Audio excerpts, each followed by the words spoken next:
Hello students, welcome to AK classes and my name is Akash Kohli.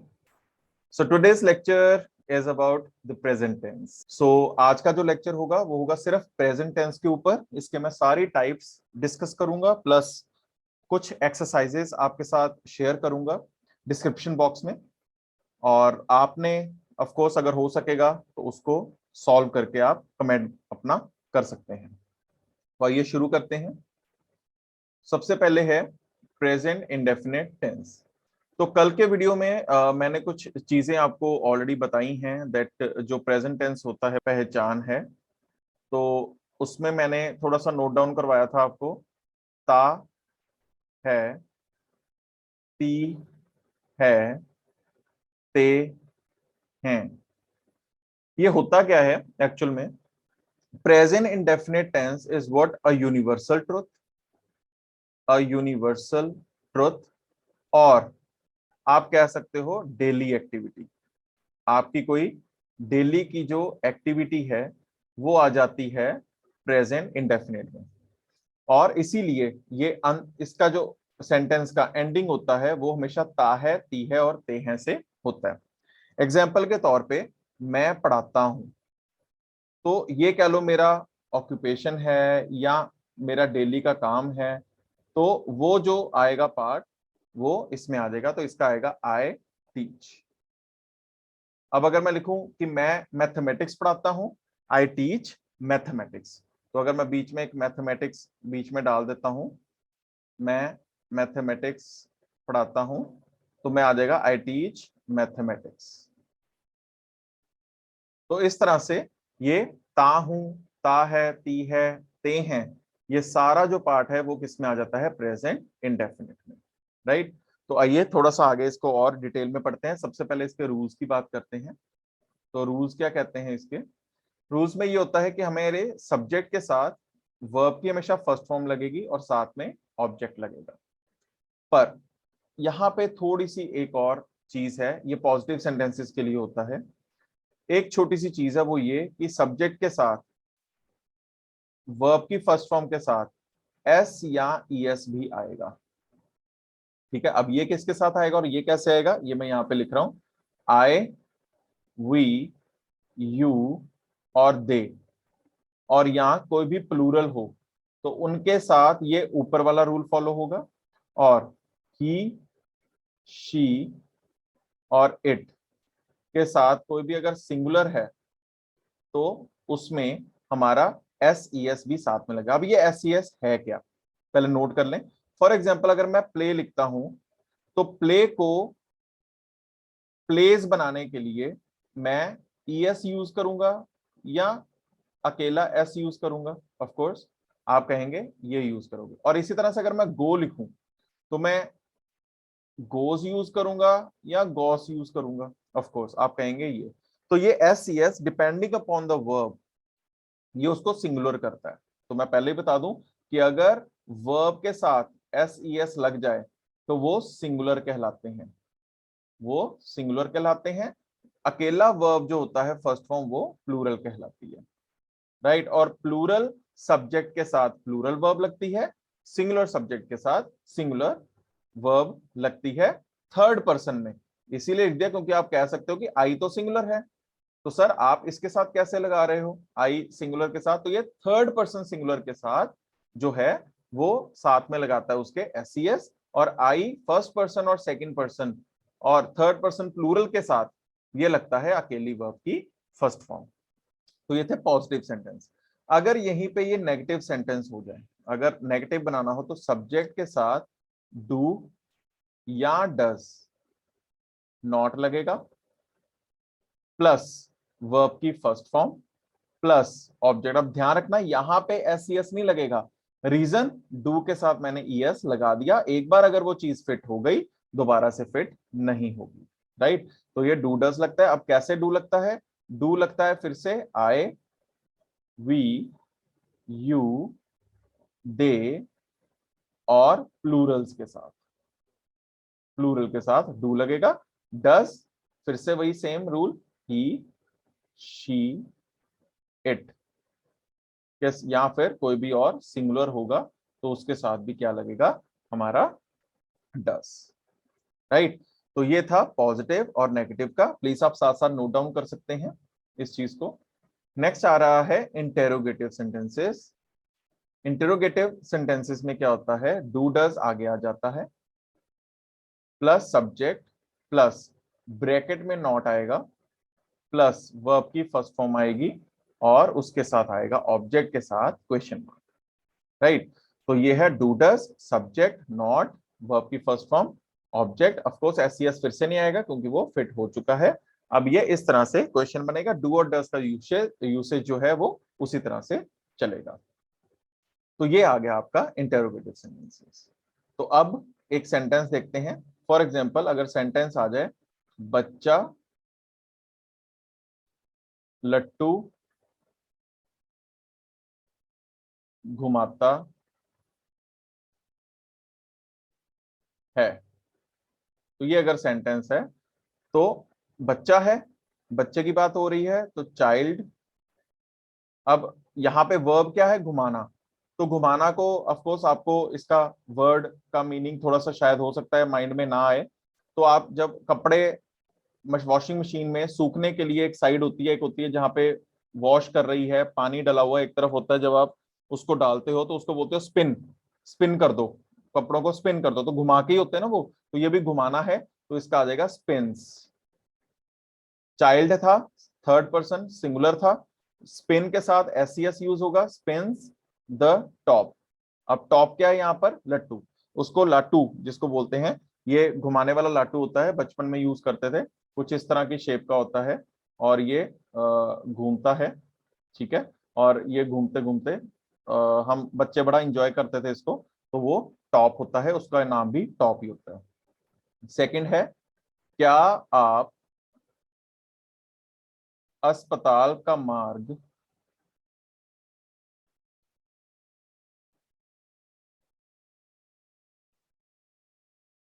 जानते हैं। अब ये क्वेश्चन पूछा गया है तो ये इंटेरोगेटिव में आएगा। अब आप है मतलब आपसे बात कर रहा हूं तो यू आएगा, यू के साथ मैंने बताया है डू लगता है, तो डू यू नो। जानना मीन्स नो, मार्ग मीन्स द वे। अब वे के साथ हमेशा टू लगता है, the way to the hospital. Do you know the way to the hospital. तो इस तरह से ये बन जाते हैं आपके प्रेजेंट इंडेफिनेट जो टेंसेस हैं। एक मैं नेगेटिव भी बना देता हूं ताकि और कंफ्यूजन आपकी दूर हो जाए। पार्क में फवारा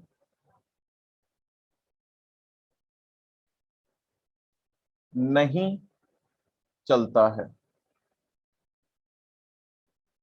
पार्क में फवारा नहीं चलता है। द फाउंटेन, अब ऑफ कोर्स फवारे की बात कर रहे हैं ना, द फाउंटेन सिंगुलर है, डज नॉट वर्क। ध्यान रखो यहां पे वर्क्स नहीं आएगा, work in the park, in the park. तो ये आ गया आपका नेगेटिव सेंटेंस। तो इस तरह से ये आपका पूरे का पूरा प्रेजेंट इंडेफिनिट हो गया है, जिसमें मैंने 3 सेंटेंसेस आपको बना के दे दिए हैं। नेक्स्ट आते हैं, इसमें ही एक और चीज आती है एम्फेटिक्स। जो एम्फेटिक सेंटेंसेस हैं वो मैं यहाँ पे बताने वाला हूं। ये सेंटेंस क्या होते हैं, पहले एक सेंटेंस लिखते हैं। पंखा चलता तो है पर हवा नहीं देता। अब ये देखिए यहां पे ये खत्म हो गया है कि पंखा चलता तो है पर हवा नहीं देता, प्रेजेंट की बात है। पर ये जो तो आ गया ना, इसने इसका काम बिगाड़ दिया, और ये सेंटेंस जो है ये थोड़ा सा डिफरेंट सेंटेंस हो गया है ये प्रेजेंट डेफिनेट की ही टाइप है, पर इनको बोला जाता है एम्फेटिक्स।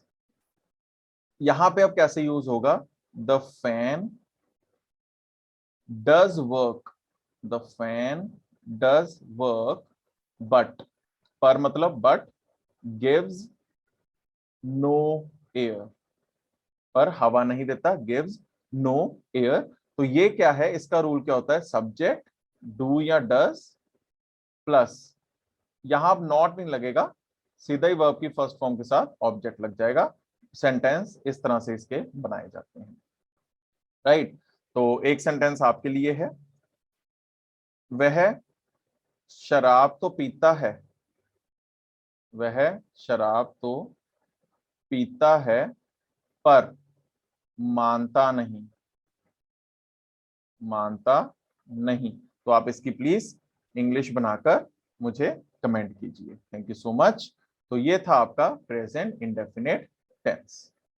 मैं क्लियर करने लगा हूं स्क्रीन, और अब हम शिफ्ट होंगे अपने दूसरे टेंस की तरफ, जिसका नाम है प्रेजेंट कॉन्टिन्यूअस टेंस, जिसकी पहचान मैंने कल बता दी थी आपको, रहा है, रही है, रहे हैं। तो ये इसकी पहचान है। आइए फटाफट से इसका रूल कर लेते हैं, subject plus is, am, are plus verb की first form plus ING plus object. और नेगेटिव सेंटेंस होता है subject plus is, am, are plus not plus V1 plus ING plus object. और इसी तरह से इंटेरोगेटिव सेंटेंस होता है is, am, are plus subject, bracket में नॉट लिखूंगा क्योंकि कई बार नेगेटिव इंटेरोगेटिव्स हो जाते हैं, इस वजह से V1 आईएनजी ऑब्जेक्ट के बाद क्वेश्चन मार्क। तो एक सेंटेंस बनाते हैं, पंखा चल रहा है, पंखा चल रहा है। तो it is in a continuous process. तो जो चीज कॉन्टिन्यूटी में हो रही हो उसको हम रहा है रही है पे खत्म करते हैं, और वो प्रेजेंट टाइम का होता है, इस वजह से उसको हम प्रेजेंट कॉन्टिन्यूअस टेंस बोलते हैं, जो नाम बता रहा है कॉन्टिन्यूअस, राइट। तो पंखा चल रहा है, द फैन। अब कोई भी ऐसी मशीनरी हो जो चलती है उसको हमेशा बोलते हैं वर्किंग, उसको हमेशा बोलते हैं वर्किंग। तो पंखा चल रहा है, the fan is working, right. और अगर मैं कह दूंगा पंखा नहीं चल रहा है, the fan is not working. क्या पंखा चल रहा है, इज द फैन वर्किंग। तो इस तरह से ये जो सेंटेंस है ये बनते हैं। तो मैं क्लियर कर रहा हूं स्क्रीन, आगे चलते हैं प्रेजेंट परफेक्ट टेंस की तरफ, जिसकी पहचान में, जैसे मैंने पहले ही कल का एक सेशन में फर्स्ट वीडियो आप देखिए, उसमें सारी पहचान बताई है। वर्बली सिर्फ बोल देता हूं, इसकी पहचान क्या थी, चुका है, चुकी है, चुके हैं, लिया है, गया है, गई है, गए हैं। और इसका अब क्या बनता है, सब्जेक्ट प्लस हैज और हैव के साथ हमेशा वर्ब की थर्ड फॉर्म और ऑब्जेक्ट। और नेगेटिव है सब्जेक्ट प्लस हैज और हैव के साथ नॉट प्लस वर्ब की थर्ड फॉर्म प्लस ऑब्जेक्ट। और इसी तरह से इंटेरोगेटिव सेंटेंस है हैज हैव आगे प्लस सब्जेक्ट, ब्रैकेट में नॉट प्लस वर्ब की third form object question mark. अब हैज किस किस के साथ लगता है, ही, शी, इट और सिंगुलर, इनके साथ लगता है। हैव जो है वो लगेगा आई, वी, यू, दे और प्लूरल के साथ, ठीक है जी। और हैव इस तरह से, हैज इस तरह से। और जैसे अभी मैं लिखता हूं, मैंने, मैंने चिट्ठी लिख ली है, तो बात वही है, मैं कर चुका हूं वो काम। या इसकी जगह आ जाए, मैं चिट्ठी लिख चुका हूं, लिख चुका हूं। तो बात सेम है, आई हैव, आई के साथ क्या लगता है, हैव। लिखना मीन्स राइट करना, इसका आएगा return a letter, I have written a letter. अब अगर चिट्ठी पर्टिकुलर में लेके चलूंगा, द लेटर बोल सकता हूं, मैंने एक चिट्ठी लिख ली है, आप एक लगा दो, तो I have written a letter, मैं एक चिट्ठी लिख चुका हूं, I have written a letter. तो इस तरह से ये इसका सेंटेंस बनता है। अगर यही नेगेटिव हो जाए तो आप इसमें लगा सकते, I have not written a letter, या have I written a letter. Right. तो इस तरह से ये बनता है, और इसी हिसाब से अगर आप ही शीट यूज करेंगे तो उसके साथ आप हैज यूज करेंगे। तो मैं क्लियर करने लगा हूं स्क्रीन, आगे चलते हैं। प्रेजेंट परफेक्ट कॉन्टिन्यूअस टेंस की तरफ चलेंगे अब हम। इसमें अब फर्क क्या है, से रहा है, से रही है, और से रहे हैं। तो आइए इसके बारे में पहले रूल्स को देख लें, क्या कहता है ये। अब ये दो तरह के कॉम्बिनेशन है, परफेक्ट और कॉन्टिन्यूअस का। आइए इसको देखते हैं अच्छी तरह से। सब्जेक्ट प्लस, अब कॉन्टिन्यूअस बाद में आया है, पहले परफेक्ट आया है, तो परफेक्ट का रूल था हैज या हैव, राइट। आई सब्जेक्ट के साथ आए, जैसे हैव। अच्छा, अब उसके बाद है बीन, ये आ गया। हैज हैव के साथ हमेशा थर्ड फॉर्म लगती है, तो been is a third form, ये V3 कहलाती है। अब V3 के साथ कॉन्टिन्यूअस को मैंने अटैच कर दिया, दैट इज यहां तक हो गया perfect. Continuous is V1 plus ING, मैंने वो लगा दिया, प्लस ऑब्जेक्ट प्लस, यहां पे मैंने बोला था टाइम आता है तो उसके साथ लगता है सिंस और फॉर, ये इस तरह से होता है, ठीक है। और इसी तरह से अगर नेगेटिव आ जाए तो ये सारा सेम है, हैज हैव तक। Not been, not been, and then so on.